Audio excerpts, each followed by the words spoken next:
Hey, West Avenue. Hey, how's it going? This is Mr. Knox again as we continue down this road in our journey together during this virus, and by God's grace, our state and the rest of the world opening hopefully soon with healthier aspects of it. And so we'll see how that goes. Hey, if you didn't catch last week or the week before, here we are, week 3. Encourage you. Teachers, we structure, so encouraging parents, we structure things on how we do things. We teach on how we do things, and week 3 is observe, and we'll get into that as we go. But STO is week 3, so observe. But I first want to continue with my story. So last week I was telling you my weight loss story, but then I got to tell you of as I lost weight and I went to college and who I became. And so starting us off is that right here on the top of my hat is my alma mater, Tennessee State University. Go Big Blue! That we TSSU. That was us. That we is a historical black college and university. Historical university, black university in Nashville, Tennessee, that I went for 5 years and loved and enjoyed. That I really had a blast. Some things I'm not proud of, some things I loved about my college career at the Big Blue, baby, Tennessee State University. And so when I share with you some things of some pictures, this is a calendar that I happen to be in. So I was a collegiate cheerleader, and so you can see me there at the top. This is all of us in a squad here versus Southern University in Baton Rouge as we played them in football. This is us with our we call them Little Tigers, and you can see me in the back there next to that column there. We had probably 60 to 80 young ladies that would also come and be a part of our team, and we teach them cheerleading aspects. You can see us right here versus Jackson State, actually a University of Memphis. I'm over there for your photo on the right over there, cheerleading on the field with University of Memphis at the Liberty Bowl. And then last but not least, just a cover photo of all of us, just of some events that we did in cheerleading at Tennessee State University. And so so I share that with you to talk about sort of going with an aspect of know what you do and why you do it. Know what you do and why you do it. And so in observation, in observing. And I'm going to tell you about my university that so our freshmen, many of them would drop out as students got to college and realized the rigor was different, that you could not do what you wanted and still make it to class. I was, by God's grace, I was so grateful actually that for me, I did not have to pay for school at all. That actually there's minority scholarships, so it goes both ways. And so if you're a minority at a predominantly let's say a white school, then actually there's minority scholarships for people of other races. And then so at a majority black school, then there was minority scholarships for me as a minority at that university. And so Tennessee State University, I'm so proud, so thankful. They gave me money to go to school, just to do my work, to go to class, to be a good student. And I'm telling you that I didn't have to pay a dime. That actually my entire college career was paid for. I even took a 5th year with some extra money that I had, and to get a double major in exercise science. So I was a physical educator, a health and PE teacher, as well as moving into exercise science. And then teaching. So again, my story. So I've been teaching for 10 years, working with students for longer than that, but for teaching for 10 years. So I taught my first year at the elementary level, elementary PE, and then we moved out of state to Montana, and I taught for 7 years at the middle school, health and PE in Montana.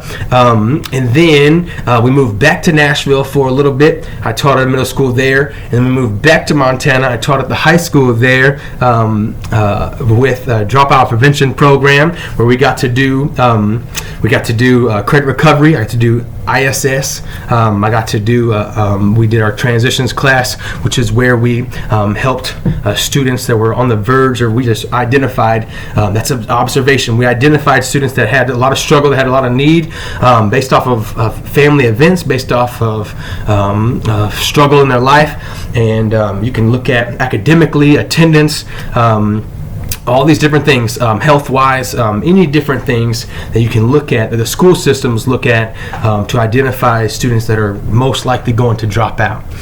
And so I spent there at the high school, and then by God's grace we got a job in Waco, Texas, and I've been teaching at West Avenue for 2 years now on the behavior side of things, that where God kind of took my story away from health and PE into this behavior side of things, because I truly believe that it was interesting enough that all the years that I've been teaching, that students were kind of drawn to me, that because of, and I would say the truth be known, but because of my transparency, I think that was number one.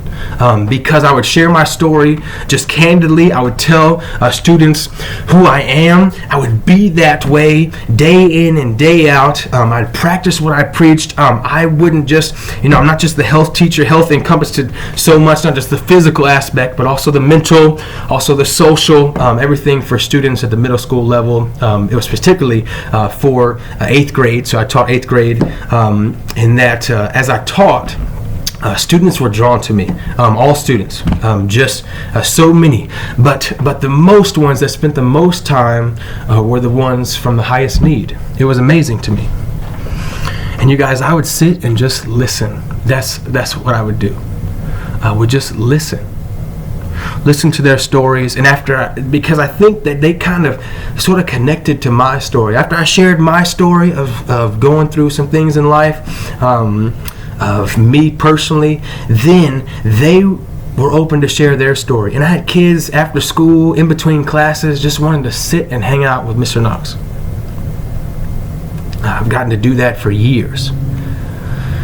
And it's amazing in that as I get to listen, that a lot of the students that I got to serve didn't have anybody. I'm going to say it again. A lot of the students that I got to serve, the ones from the highest need, the ones from just needed somebody to care and to love them, were the ones that didn't have anybody. I mean, countless stories. A young lady that her mom had 5 DUIs and was in prison, and she couldn't wait for the day that she got out. Another young man who he was my biggest behavior problem, and so I held him after class. I was like, "Man, what's going on? What's going on?" And he just would tell me that his parents were off, dad was incarcerated, mom was doing drugs, and that he had to be the parent of the house. And he said, "Mr. Knox," this is what he told me, just candidly, he said, "Mr. Knox, I have to be the parent at home, and at school, I just want to be a kid." That's what he said. I just want to be a kid. So he would goof off and clown and wouldn't do his work and get a lot of attention that way, and just want to be a kid. I had stories of I apologize, everybody. I had stories of students that just countless, just tons and tons. One young lady, she all she wanted was her dad to say she looked beautiful on prom night. Unfortunately, her boyfriend showed up. He wasn't dressed. He wasn't going. She's a senior at the high school. Her dad was filthy drunk. He sent out one of his friends from the house to tell her in the driveway, as she's dressed to the nines in her prom dress, to tell her that he wasn't there, but his truck was sitting in the driveway, and he wouldn't come out to see her and tell her how beautiful she was.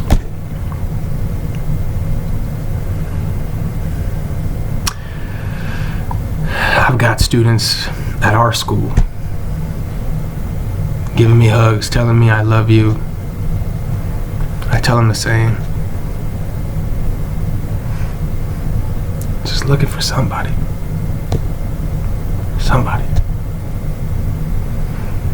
I have the joy and and the privilege and the honor and the gift that God has given me to just love and care for those that aren't loved and cared for. You want to say that they're going to be dropouts. You want to say that they're going to be failures. You want to say that they may not make it. The odds are highly against them. They are. Unless somebody intervenes. Unless somebody gives them a hug. Unless somebody tells them, man, you can do it. You are smart. You can be the best that you want to be. Whatever you want to be, just go do it. Get after it. I believe in you. I'm so proud of you. I love you. You got this.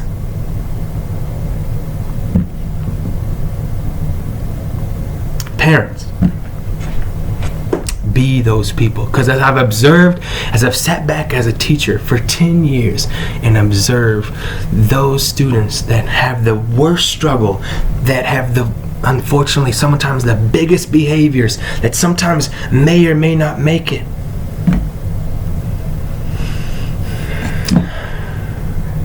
Those that don't have anybody. Parents, I encourage you. Love well. Work hard. Tell them how much you love them. Love is what you do.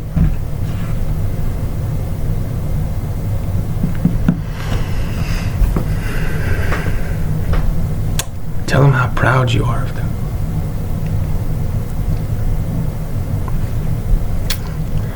Tell them they're beautiful every day, not just the one day that they're hoping for. Tell them they're smart and they're kind and they're amazing and they have so many talents and abilities that they can achieve whatever they want to be. That it's not just athletics, it's not just rapping, it's not just those. There's so much more. I was humbled. This is all true. I was humbled in a class where I looked at my friend as I'm sitting at my university in a class and we're waiting for it to begin. And I looked at him and I was like, hey, you want to play basketball after this? He looked at me. He said, no, Brad, no. And I was like, what? I was like, hey, don't you want to play basketball after this? He's like, no, Brad, no, I don't want to play basketball. I was like, come on, we need some more people. I've got about 6 or 7 guys. We're gonna meet up after class. We're gonna play basketball. I was like, I need a couple more. You wanna go play basketball? He looks at me. He's like, Brad, just because I'm black doesn't mean I like playing basketball. He's like, actually, I love science and math. I'm really good at that.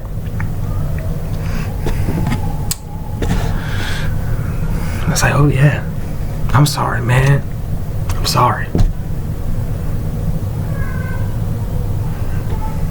Parents, encourage the life. Speak life. You can do it. Family. Observe and then tell them all the great things that you've observed. That's what we do as teachers.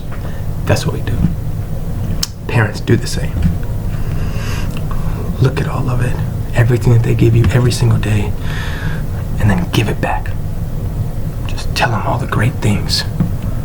Speak life and encouragement. Build them up. May we all do that. That's what we do in teaching. And that will help them be successful. Hey, that's the Monday Minute. Hey, thank you guys so much for sticking with us. I encourage you, family, love, it's what you do. Enjoy this time. May it be a gift unto your family that you enjoy one another and love on each other well. Hey, love, it's what you do. Let's not just hear it, let's do it. Let's do it. May we live to please Him. Of course, quick to listen, slow to speak, slow to get angry. I love you guys. Have a wonderful Monday.